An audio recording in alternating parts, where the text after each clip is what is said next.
ዘመኑ ከባድ ነው ሴት ልጅ ቺት ያረገሽ ነው አይደለች በሚለው መለየት ማወቅ አለበት እስቲ ንገሪኝ በእናትህ ንገሪኝ ለምሳሌ ባለባበሷ አሁን ለምሳሌ ቀሚሷን እስከ ምኗ ድረስ ነው ከፍ የምታረገው ያንተ ሚስት ማለት ጉልበቷ አለ አይደል በቃ አይ ቀሚሷን ጉልበቷ ድረስ ታረጋለች እንደገና በል ሴት ልጅ ቺት ማረግ አለ ማረጓን ለማወቅ ከፈለክ ሰውነቷን ታየዋለህ በጊዜ ሂደት መጨመር አለባት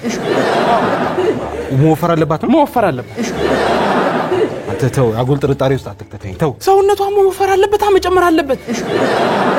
አይተዋል ሰውነት አንድ ሰውነት እኮ ላይጨምር ይችላል ሁሉም ይጨምራል አይ አንተም ሰውነት አይተዋል አንተ ምን ልታረጋየው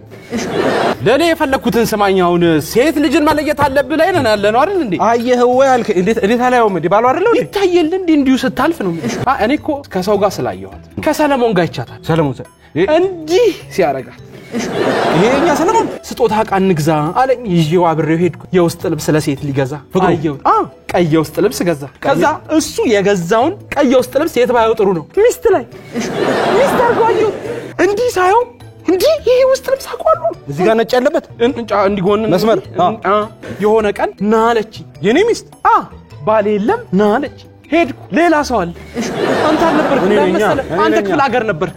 ደውለህ ማር ላምጣ ቂቤ ሸንኮራ ምን ከሰል ምናምን ትላለህ አንተ እሷ እየከሰለችልህ ነው ባሌ የለም ብላ ጠርታኝ እኔ ላይ ቺት አረገችብኝ ሌላ ሰው ጋር አንተ የኔ ሚስት ጋር ምን ልታረግ ሄድክ የኔ ሚስት ጋር ምን ልታረግ ሄድክ